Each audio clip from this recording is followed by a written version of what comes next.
I got a new glueless wig for the summer and it's real cute. The curls are to die. The lace is lacing, and I did not have to use no glue, no gel, no nothing. So come. Let me show you how I did it. Oh My Pretty Wig sent me this unit that we're going to be using in this video, and look at the texture. This is a loose deep curl and it is so pretty. This is what it looks like on the inside. It is a closure unit. The lace came cut already, so you don't have to worry about it, and it also came pre-plucked, but I can't wait for you to see it on my head so you can actually see the plucking. So the first thing that I like to do when I'm installing a glueless unit is put makeup on my cap, and this makeup is going to be a little bit darker than my actual skin tone because that's the best way for you not to be able to see the cap underneath the wig. So I put the wig on, you know, I'm feeling it so far. I'm like, okay, this curl is cute.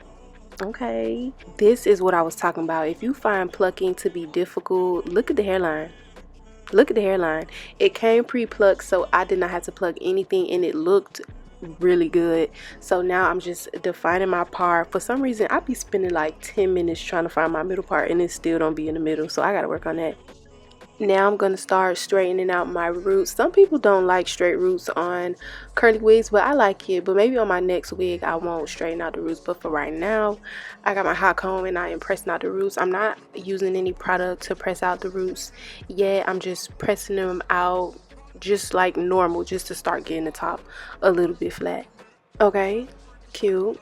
So now I'm going to start defining my part with some makeup. So to define my part in the center, I use concealer, the same concealer that I use to highlight my face when I'm doing my actual makeup. I think it's LA Girl medium beige, and I just go in a straight line with a thin brush down my middle part, and I got a little bit of makeup on the lace, so I was just using a clean spoolie to kind of like diffuse it, and then I used a mascara wand to touch up my roots. I definitely bought a new black spray. But I don't know where it is, so I'm still using my mascara, but both are good options, honestly. It doesn't really matter.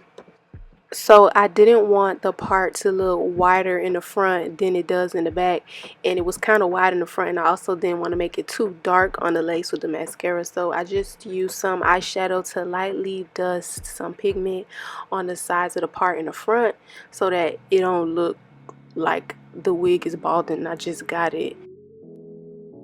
Y'all know I love my hot comb. I'm actually looking for a new one. I want one that goes to 500 degrees. So if you know where I can find that, then let me know in the comments. But lately I've been getting some good lace. Look at this lace. This is not glued down.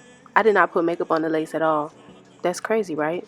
Okay, so I'm gonna add some baby hair, because what else I'm gonna do? Like, if I don't put baby hair, then what else I'm gonna do? After I part out the hair that I'm thinking about using as my baby hair, I hot comb the rest of the hair back, mostly to start getting the roots flat and to keep it out of my way once I'm swooping the baby hair. If you got thin lace and you really finesse the hot comb, making sure that the roots are flat, then it makes it look like the hair is really coming out your scalp. Like, that's the magic recipe. Thin lace, flat roots, scalpiana. I got them flat, they're flat, but now I want them like molded down and in place, and I want them to stay how I'm shaping them right now. So I gotta use like some type of a holding spray. I use the spritz. You can use Got to Be, you can use, I see people use gel. I wouldn't do that because then it'll get kind of gunky on the hairline. But okay, yeah, this is actually insane. Look at this wig. This is too scalpy. It's insane, but it looked a little bit uneven to me, so I added a little bit more hair and I hot combed them forward again, and hopefully this time is even, because if it's not, I'm gonna be mad. But okay, I always cut my baby hair from shortest to longest, so like in an angle, and then I try to make sure it's the same length on the other side. To do my baby hair, I just been liking to use mousse lately. For me, it's the easiest product to work with, so I just apply the mousse, and I'm generous with it. I apply the mousse on the baby hair, you know, I even it out with my fingers, and then I start swooping it. And I always like to use the comb side of an edges brush. The brush side, I feel like maybe that works better when you're using like a hairspray to mold your baby hair. But with mousse, I feel like it looked the best when you use the teeth of a comb. And I take my time. Like, I take my time with everything. I don't do nothing fast. I don't rush nothing. Because if I don't like this, I'm going to be mad, genuinely upset. So to avoid disappointment and anger, I'm going to take my time and I'm going to swoop this until I get it right. And if I need more product, then I need more product. Like, there's no point in me rushing this. Like, imagine you rushing your hair just to get done, and then when you get done, it's ugly anyway. Like, you should might as well just took your time. That's what I tell myself, so that's why I take my time when I do my hair.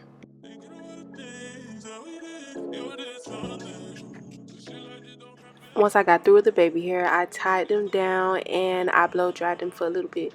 I didn't blow dry them for that long, probably for like 2 minutes, but I did keep the band on so that it could just continue to dry down as I was styling the top or hot combing the top, whatever you want to call it.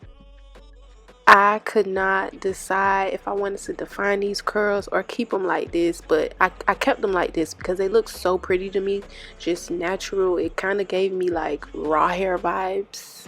Do not be alarmed. The baby hair does kind of look thickiana, but that's why I'm going to comb through them to get them like soft and fluffy again.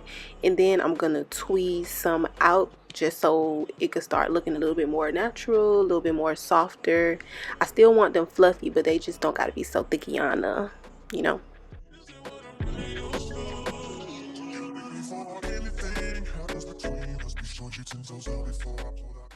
Look how pretty. It's so soft and fluffy. Love that.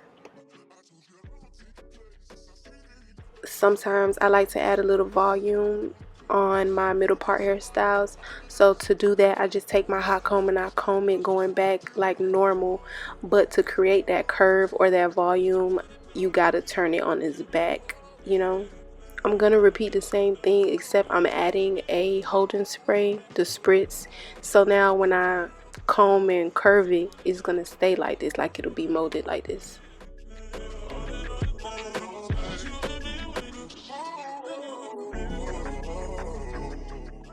So I was trying to decide if I should just leave my hair down like this or if I should try to do something different.